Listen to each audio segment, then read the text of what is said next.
Welcome to the History of England, Episode 31, A Church Was Broken. Now last time, we looked at the various steps Henry took trying to get his marriage annulled from Catherine and marriage to Anne Boleyn. I looked at how closely he worked with the House of Commons. He let them lead the way in the ongoing Reformation of the Church of England, and I looked at the divided England over what he was doing, with some people agreeing, others being vocal opponents. We looked at how Henry eventually divorced Catherine, married Anne, and then how Anne gave birth, not to a wanted son, but to a daughter named Elizabeth. Now, the religious change that Henry was seeking was because he now hated the papacy, but he did not want to make innovations in belief or worship. He was, from the day he started to the day he died, an Orthodox Catholic. But the horse is out of the barn now, and the barn was likely to weaken and fall because Henry had a temper tantrum. One of the changes that Henry had not foreseen came from a man named Hugh Latimer, a radical preacher, preaching in Bristol against pilgrimages, worshiping saints, talking about purgatory, having idols in the church. But since he'd also been speaking against the marriage of Henry and Catherine of Aragon, Henry allowed Thomas Cromwell to hire Latimer to work for the court, and ignored his more, shall we say, religious, radical messages. Now, there were cases of iconoclasm after also being imported throughout England. For instance, according to John Foxe, who later wrote about it in his famous Book of Martyrs, in the years 1431 and 1532, there are many cases where the rood, the image of Christ on the cross that hung between the nave and the chancel, was seized from churches, carried away by thieves, and burned. Now, Henry was not pleased that this sort of stuff was occurring. He made it a crime, punished by hanging for all caught in the act. But there were none that were ever caught in that act. But there was still work to be done in Parliament for religious reform. In December 1533, the Privy Council started meeting daily to prepare policy, because Henry had called Parliament to assemble once again in January 1534. Now, Parliament would sit until March 1534, and during the sessions would confirm and ratify all the measures Henry and his council prepared. Submission to clergy, absolute restraint of Annates Act, which prohibited sending them money to the papacy, that happened when new bishops were elected, and the act concerning Peter's pence and dispensations outlawing all payments to Rome, and confirming that the Archbishop of Canterbury was now in charge of all canon law in England. But Clement VII had promised that he was now fighting back, and so in March 1534, he decreed that Henry's first marriage to Catherine of Aragon was valid, that Henry was living in sin of Anne Boleyn, meaning in the eyes of the Holy Catholic Church, Princess Elizabeth was a bastard. Henry paid no attention to this. The only thing he did was order that all prayer books and all litanies were to remove the name of Clement, and from now on, if that office was even mentioned, it was to be as Bishop of Rome. From now on, the word Papist became a term of contempt in England. Just days later, Parliament passed the Act of Succession, making Princess Elizabeth heir to the throne, until a son was born of the union between Henry and Anne. The Act required that every person of full age was to take an oath of loyalty, promising to defend the Act, and anyone who refused was to be put on trial for the crime of treason. Then, right before Parliament went into recess, they passed one more act, It guaranteed Henry revenue from taxes in times of peace and times of war.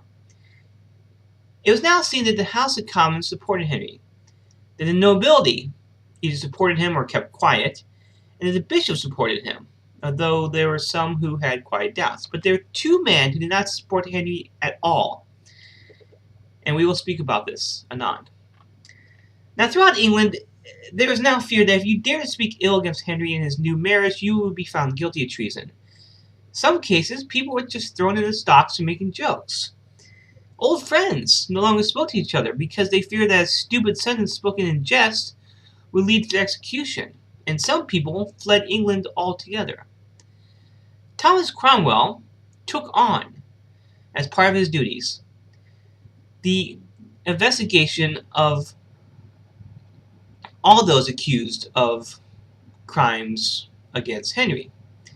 And he formed an effective, if informal, system of control through sending agents out throughout England. Now, this should not be seen as a system of secret police. This is a time when people calmly shared beds together, calmly dined in public. Everyone knew everyone's business, and if someone stepped out of commonly held standards, they were ridiculed and punished. So this is not secret police, this is more easy to do. And the clergy was ordered to supervise their parishioners, and the local justices were given the task to watch the clergy, to make sure they were doing their duty. The Act of Secession was nailed to the door of every parish church throughout England. The clergy was ordered to preach against the pretensions of the Pope, forbidden to speak any more about purgatory or the veneration of saints. They also were told to proclaim the royal supremacy from every pulpit. And Henry was to be totally obeyed. He was God, in England at least. Now, Cromwell was also busy working with Henry and placing trusted men in the provincial councils to reform local government. Ireland, Wales, Northern England, all the old guard were replaced by new loyal men. The country was given order, a strong central authority supervised by Cromwell, who sent out a series of circular letters to sheriffs, bishops, and judges. Now, the oath that was supposed to be taken to support the Act of Secession was quickly imposed. Throughout England, many swore, and many signed the oath with their names or marks to make it official that they supported the king. We have evidence of this. But there are some who refused to sign. They believed that doing so was going against the will of the Pope and the Church. Now, among these brave, stubborn, stupid people were the Carthusian friars.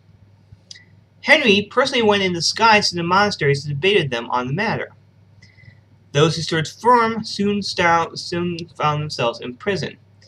Thomas Cromwell also heard that the observant friars of Richmond were also refusing to take the oath, saying they would rather die, so Cromwell had them arrested and thrown into the Tower of London. The Bishop of Rochester, John Fisher, also refused to swear the oath, so he was taken from his house arrest and placed under a stricter form of arrest in the Tower of London. Thomas More was called in front of Cranmer and Cromwell at Lambeth Palace, handed the oath to read, but he refused to sign it. Now, he agreed, he said, that the children of Henry and Anne could succeed to the throne, but he did not agree with any other acts of Parliament that had come before, saying that he could not deny the authority of the Pope, because if he did, he feared he would be damned and burned in hell for eternity. So he was sent to the Tower of London. And another refusal came from Mary, the daughter of Henry, who could not be persuaded to renounce her mother. But instead of sending her to the Tower of London, Henry just kept her from seeing the oath officially, because he did not want his daughter jailed and possibly executed. So she was just simply locked into her rooms. Her servants were thrown in prison. In November 1534, Parliament came back from recess and fined the oath of session, and they passed a new Treasons Act, outlawing all malicious speech against the king and royal family on pain of death. On pain of death. They also passed a Supremacy Act, giving legal and coherent form to all the powers that Henry had assumed with the statement that Henry was sovereign lord, and his heirs and his successors would be accepted and reputed as the only supreme head on earth of the Church of England. Henry now could reform all his errors and correct all heresies, and his spiritual authority could not be challenged. The only thing he could not do was minister the sacraments or preach, because he was not ordained. Now Clement VII struck back. He issued a bull of interdict. He deposed Henry, making him cursed throughout Christendom. He said in this bull that unless Henry repented, his body would be denied burial at death, his soul would burn in hell forever. Now people of England were also excommunicated until and unless they rose in rebellion and overthrew Henry. Until they did so, marriages were not declared valid, wills could not be upheld in church courts, no one was allowed to trade or communicate with England. But Francois I urged the papacy, don't issue this bull, give Henry 3 years to allow Henry to think on his sins. And meanwhile, the conservative bishops in England hoped that Henry would now be the bulwark against the German heresies of Luther. Thomas Cranmer hoped that the king would continue his reforms. So basically, Henry was kind of being pulled in two directions at once. Now, Thomas Cromwell knew that Henry could become rich and powerful if he made the correct moves. So Cranmer and Cromwell, both Thomases, proposed that lands and incomes of the church were to be diverted to the king's treasury. So therefore, starting in early 1535, a survey of the church's wealth was undertaken. It is the largest such report since the Domesday Book. Every cathedral, every parish church, every monastery, every hospital, every convent, every Christian college were to open their estate books, open their accounts, take oaths about the income from tithes and lands. They were to tell the king about every single gold chalice and every silver candlestick. So soon Henry could know at a moment's glance on a piece of paper exactly how much money he could expect from church revenue, since 10% of it was to be his, which is more than the papacy had ever bothered to take. And around the same time, Thomas Cromwell was appointed administrative deputy in spiritual matters. He was given the mission to supervise the collection of revenue. Now, he was used to his job, because when he worked for Wolsey, his job had been to appropriate the incomes of certain picked monasteries, so that Wolsey's dream of a college at Oxford could become a reality. So, in the summer of 1535, the visitation of the smaller monasteries in the western part of England started. Each visitation would seek out instances where the monks and abbots were eager to look the other way for a small sum of money. The official visitors had the power to discipline and remove rebellious clergy and encourage the brothers to denounce each other for various sins. From now on, all abbots and monks were to stay within the walls of the monastery. All those under the age of 24 were to be taken away from the religious life. They were supposed to go out to the world and find a real job. The visitors also turned their attention to universities, who decided the learning of scholastics and the medieval doctors would be dropped and replaced.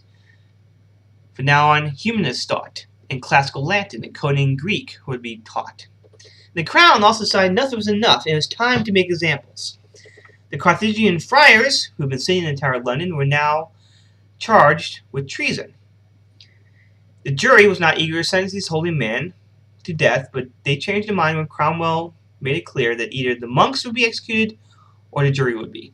So on May 4th, 1535, the monks were taken in their habits to the scaffold, the first time in English history the clergy had suffered by wearing ecclesiastical dress. 5 monks that day were hanged, drawn, and quartered. 3 more would be hanged, drawn, and quartered the next month.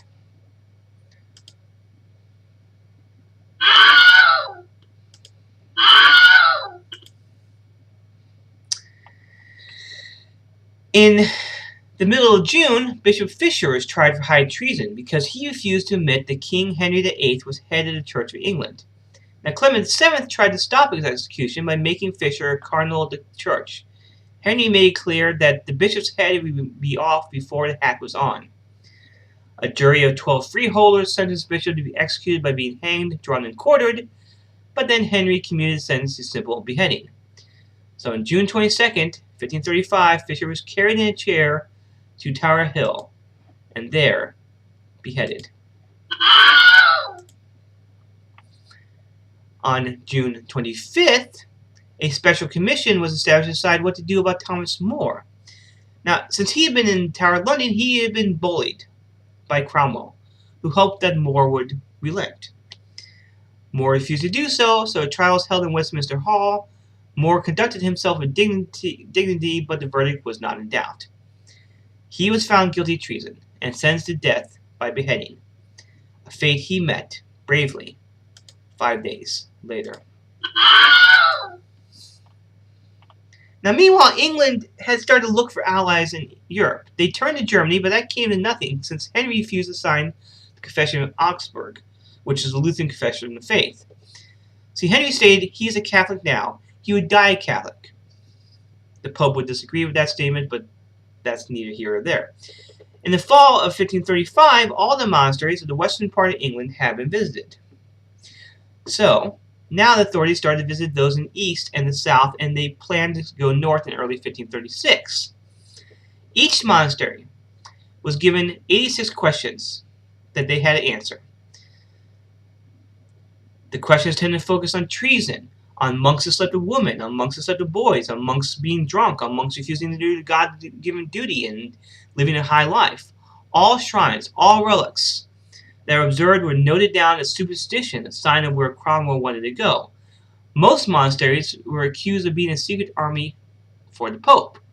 Now, if no evidence of wrongdoing was found, the monks were accused of being involved in conspiracy of silence. There's really no way out for them. In February 1536, Parliament came back again from recess. Again, same Parliament that has been meeting since the last election in 1529. Same Parliament.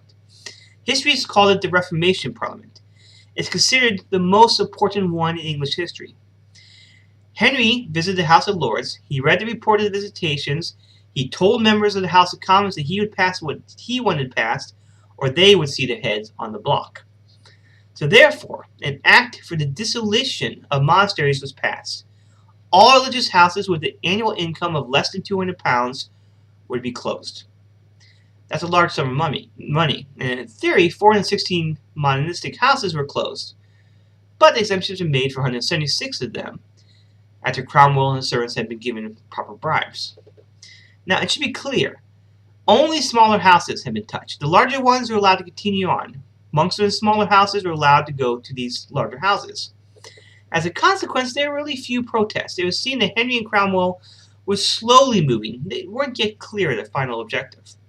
The senior clergy were meanwhile meeting in convocation to formulate the principles of the new Church of England, with all references to purgatory, observance of Lent, fasting, celebrating the saints, worshiping images no longer allowed. Finally, Parliament established a court of argumentation through which all revenue from the dissolution of the monasteries, meaning all rents and tithes, be judged on and passed to the crown. From there, any interested party could ask the king for assistance and be given some of that money or some of that land. With this done, the Parliament was declared absolved. England had entered the world of Reformation. But why it was indeed in the world of Reformation was happening with the people that started the whole ball of wax moving. On January 7th, 1536, Catherine of Aragon died. Rejected, humiliated by Henry, denied the company of her daughter, her final years had not been happy. She'd been abused and threatened, but she refused to admit that her marriage with Henry was invalid. Even when rumors came to her that Henry was going to have her beheaded, she refused to submit. In fact, she wrote her daughter Mary in a letter, "Don't offend the king, and if you keep quiet, you're not going to be harmed either." Now, many suspected at the time that she'd been poisoned. Her reality is that she actually died from cancer of the heart. Doctors know this now. Now, when they heard the news of Catherine's death, Henry and Anne went out in public wearing yellow, a sign of joy to the English, a sign of mourning to the Spanish, so you can take it either way. Were they joyful or were they mourning? Okay. Now, Mary heard the news that her mother was dead. She went into yet another round of illness. And as she lay sick, her thoughts turned to escape to the Spanish in Brussels, but instead she decided to stay and endure whatever happened to her. January 29th, Catherine was buried in the Abbey Church of Peterborough. Later that day, Anne suffered a miscarriage, this time of a male child. Now, Anne blamed the miscarriage on the shock of hearing that 5 days before, Henry had fallen from his horse during a jousting match in Greenwich, and lay unconscious for 2 hours on the ground, but the truth is that she had caught Henry with Jane Seymour, one of her ladies-in-waiting. See, at the same time, Henry and Thomas Cromwell were starting to not get along. Cromwell had been the architect of most of the English Reformation. Henry was often seen, however, arguing with Cromwell. He'd hit and shake him on occasion, but this could be because Henry was extremely stressed or because Cromwell was trying to move way too fast for Henry. Now, Henry was stressed, and to a friend in the Privy Chamber, Henry had expressed his horror of Anne Boleyn. He accused her of luring him to marriage through witchcraft. This is why he'd been abandoned by God. It's always the woman's fault. But in public, he still behaved toward Anne with courtesy and attention, and we have records that show she was spending a good deal of money on fine garments for herself and Princess Elizabeth. She was still young. She still might bear a male child for the Tudor dynasty. But then calamity struck. On April 24th, 2 separate commissions under the condition of utmost secrecy were established to search into occasion and suspicion of treason. One of them had Thomas Cromwell and the Duke of Norfolk sitting on it. Now, Duke of Norfolk, remember, is Anne's uncle, who is no longer on speaking terms with Anne. 3 days later, court rumors had it that Henry had asked Anne for a divorce, and the reason given was that Henry had been seen having an affair with a man named Mark. And once spoken, it cannot be unspoken. Otherwise, the person who started the rumor would be tried for concealing treason. 3 days later, Mark Smeton, a court magician and groom of the Privy Chamber, was arrested at Greenwich, taken to the Tower of London, where under torture he confessed to be Anne's lover. The following day, during the May Day joust, Anne's brother George Boleyn, the Viscount Rochford, was arrested and charged with having sex with his own sister. Later that day, Sir Henry Norris, a best friend of Henry and the chief gentleman of the Privy Chamber, was privately accused by Henry of having an affair with Anne. He was told if he confessed, he'd be pardoned, but Norris denied the affair, and he also was sent to the Tower of London. The ladies of the Queen's household were interrogated and admitted that Anne had slept with Mark and George and Henry and William Briston and Francis Weston and maybe Thomas Wyatt the poet. Briston and Winston were arrested, taken to the Tower. Evidence against Wyatt was deemed weak. The case against him was dropped. Now, meanwhile, Lady Rochford, the wife of George, came forward and made a public confession that her husband had indeed had sex with his sister Anne, but this may have been simply spite. George was known to have had several affairs. On May 2nd, Anne was questioned by the King's Council and even had a private audience with Henry, pleading with him, with Princess Elizabeth in her arms, but this was not enough. And soon, Anne found herself, without her baby, locked in the Tower of London. Was she innocent? Was she guilty? Evidence does not seem to stand that she was having affairs behind Henry's back, but there's evidence that she discussed with others about the death of Henry and thus could be accused of imagining the king's death, a crime punished by death. So it would not be difficult for a jury to find her guilty of something. Indeed, by now the royal court had turned against her. Their only ally was Thomas Cranmer. On May 12th, Mark Smeton, Henry Norris, William Briston, Francis Weston were tried in Westminster Hall. Only Mark Smeton admitted his guilt. All 4 were found guilty. 3 days later, George Boleyn was arraigned before his peers in the Tower. He also was found guilty. He also was sentenced to death. With all the other 4 guys, the punishment being hanged, drawn, and quartered, Henry commuted all the sentences as simple beheading. Later that same day, May 15th, Anne was brought to trial in front of 27 peers, including her ex-boyfriend Henry Percy. She said she was not guilty, but she was quickly found guilty anyway. The punishment on the law books was that she was to be burned at the stake, but Henry commuted the sentence to beheading for her as well. He was such a nice guy. 4 days later, one day after her brother and others had been executed, she was taken to the scaffold within the walls of the Tower, the first Queen of England to be executed. Now, Henry had arranged for her beheading be done by sword, not axe, as a sign of former affection for her.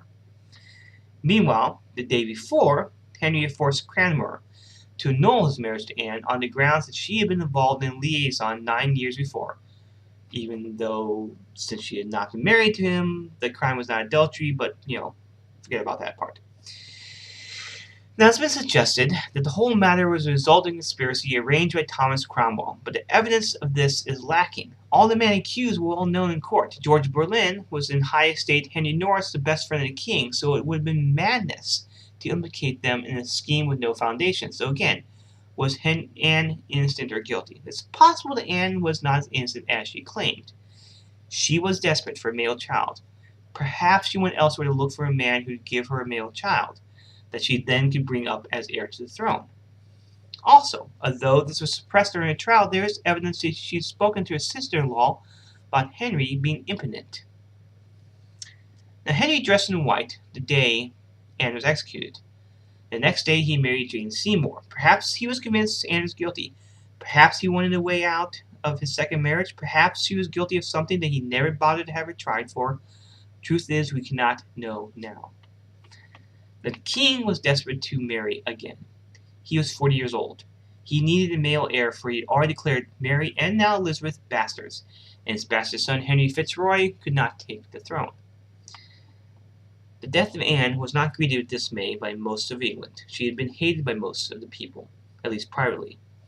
But Henry's third wife, Jane Seymour, was really not loved by many either.